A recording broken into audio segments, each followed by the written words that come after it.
Inilah Buletin Dakwah Kafah edisi 393, 18 Zulqa'dah 1446 Hijriah atau 16 Mei 2025 Masehi dengan judul Cara Islam Mengentaskan Kemiskinan.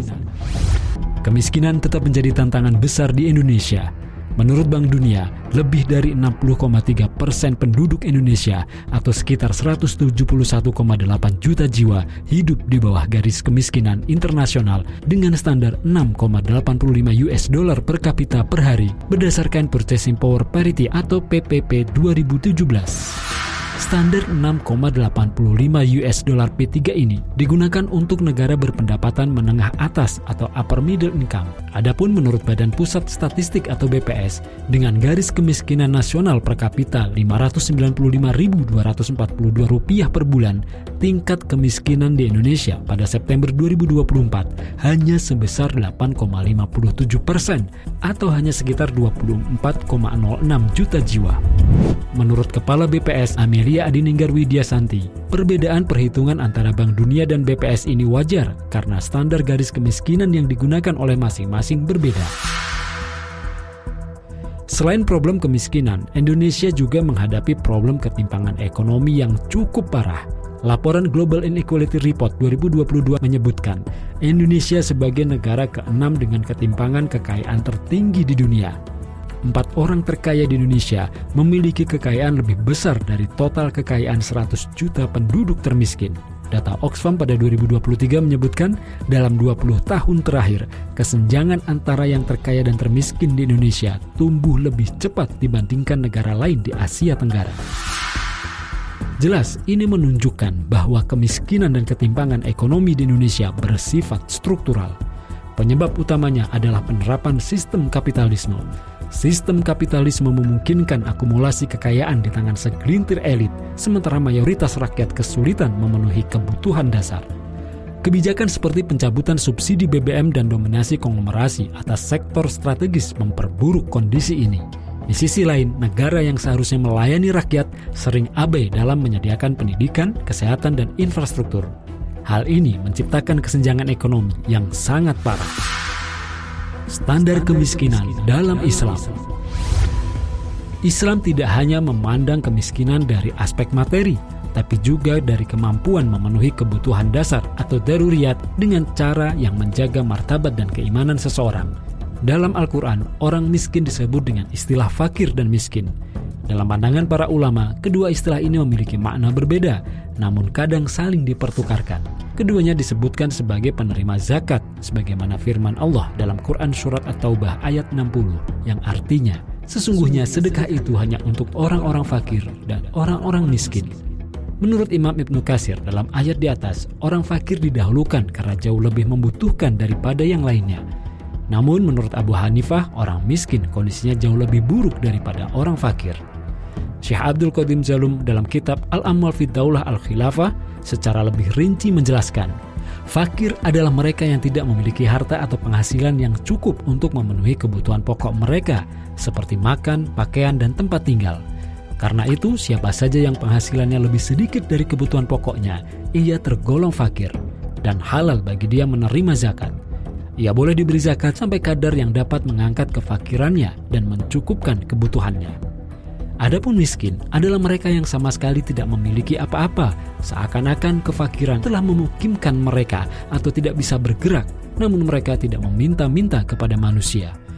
Demikian sebagaimana Rasulullah SAW bersabda, bukanlah orang miskin itu orang yang berkeliling meminta-minta kepada manusia, yang diberi sesuap 2 suap, sebutir 2 butir kurma. Akan tetapi, orang miskin adalah yang tidak memiliki kecukupan, namun tidak diketahui orang sehingga tidak diberi sedekah dan tidak berdiri untuk meminta-minta kepada manusia. Hadis riwayat muttafaq alaih. Dengan demikian, menurut Syekh Abdul Qadim Zalum, miskin tingkatnya di bawah fakir, sebagaimana dalam firman Allah SWT dalam Quran Surat Al-Balad ayat 16, yaitu orang miskin yang sangat fakir atau melekat di tanah. Maksudnya, orang yang bergelimang debu karena tak punya pakaian dan kelaparan. Orang miskin berhak menerima zakat dan boleh diberi sampai kadar yang mengangkat kemiskinannya dan mencukupi kebutuhannya. Ini menegaskan bahwa kefakiran dan kemiskinan diukur dari ketidakmampuan memenuhi kebutuhan hidup. Keadilan sistem ekonomi Islam. Salah satu prinsip fundamental dalam sistem ekonomi Islam adalah keadilan. Oleh karena itu, untuk menciptakan keadilan ekonomi, mekanisme distribusi kekayaan menjadi pusat perhatian. Islam menolak sistem yang membuat harta beredar hanya di sekelompok orang. Lihat Quran Surat Al-Hasyr ayat 7. Islam menekankan pentingnya sirkulasi kekayaan secara merata dalam masyarakat. Dalam praktiknya, pemerataan kekayaan di tengah-tengah masyarakat ini membutuhkan peran negara. Dalam Islam, negara bukanlah aktor pasif atau sekedar regulator seperti dalam sistem kapitalisme. Negara bertanggung jawab penuh untuk menjamin pemenuhan kebutuhan pokok setiap individu, baik pangan, sandang dan papan, juga pendidikan dan kesehatan. Hal ini ditegaskan oleh Al-Maliki dalam kitabnya Politik Ekonomi Islam. Beliau menyebut bahwa negara Islam atau khilafah wajib mengelola sumber daya publik demi mensejahterakan rakyat dan mencegah pemusatan kekayaan di tangan segelintir individu atau korporasi. Karena itu, Al-Maliki menegaskan bahwa negara tidak hanya bertindak sebagai regulator, tetapi juga sebagai fasilitator aktif dalam pembangunan sektor-sektor strategis seperti pertanian, perdagangan, dan industri. Keterlibatan negara dalam sektor-sektor ini menjadi sangat penting. Cara Islam mengentaskan kemiskinan. Dalam hal mengentaskan kemiskinan, Islam memiliki sejumlah mekanisme. Di antaranya, pertama, pengaturan kepemilikan yang adil. Islam mengatur kepemilikan harta untuk mencegah penumpukan kekayaan pada segelintir orang. Dalam Quran Surat Al-Hasyr ayat 7, Allah SWT menyatakan, agar harta itu tidak hanya beredar di antara orang-orang kaya saja di antara kalian. Karena itu, dalam sistem Islam, sumber daya alam seperti minyak, gas tambang, dan mineral adalah milik umum atau al-milkiyah al-ammah yang wajib dikelola oleh negara untuk rakyat, haram dikuasai oleh individu atau korporasi. Namun, dalam sistem kapitalisme yang diterapkan saat ini, telah memperlihatkan sisi gelapnya melalui praktek eksploitasi ekonomi yang terjadi akibat liberalisasi pasar dan privatisasi sumber daya alam. Dalam sistem kapitalisme, kepemilikan dan pengelolaan aset-aset strategis seperti minyak, gas, air, dan hutan diserahkan kepada individu atau korporasi. Akibatnya, yang terjadi adalah akumulasi kekayaan di tangan segelintir orang, sementara masyarakat luas justru kehilangan akses terhadap hak-hak ekonominya. Ini berbeda dengan sistem ekonomi Islam yang menempatkan sumber daya alam strategis sebagai milik umum. Syekh Taqiyuddin An-Nabhani dalam kitab An-Nizamul Iqtisadi fil Islam menegaskan bahwa negara berkewajiban mengelola dan mendistribusikan hasil dari sumber daya tersebut demi kemaslahatan umat. Prinsip kepemilikan umum ini bertujuan mencegah eksploitasi serta menjamin distribusi kekayaan yang lebih adil dan merata. Kedua, dalam Islam, mekanisme seperti zakat, infak, dan sedekah juga memastikan redistribusi dan pemerataan kekayaan di tengah-tengah masyarakat. Ketiga, dalam Islam, setiap lelaki dewasa, terutama yang punya tanggungan keluarga, wajib mencari nafkah. Ini karena Al-Quran memerintahkan, sebagaimana termaktub dalam Quran Surat At-Talaq ayat 7, yang artinya, hendaklah orang-orang yang mampu memberi nafkah menurut kemampuannya. Menurut Imam Ibnu Katsir, ayat ini memerintahkan individu untuk memenuhi kewajiban nafkah sesuai dengan kapasitasnya. Rasulullah SAW juga bersabda, siapa saja yang mencari dunia atau harta dengan cara yang halal karena menjaga kehormatan diri dari meminta-minta untuk mencukupi kebutuhan keluarganya dan untuk membantu tetangganya, maka ia akan datang pada hari kiamat dengan wajah bagaikan bulan purnama. Hadis riwayat Al-Baihaqi.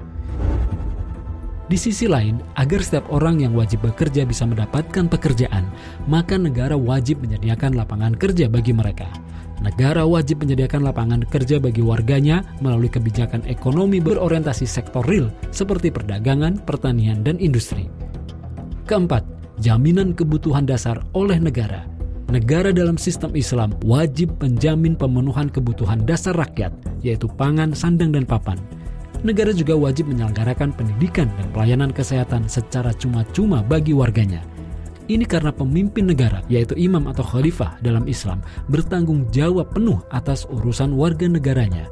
Rasulullah SAW bersabda, imam atau kepala negara adalah pengurus rakyat dan dia bertanggung jawab atas rakyat yang dia urus.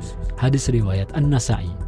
Semua mekanisme ini hanya mungkin dilakukan jika negara menerapkan syariah Islam secara kafah dalam seluruh aspek kehidupan.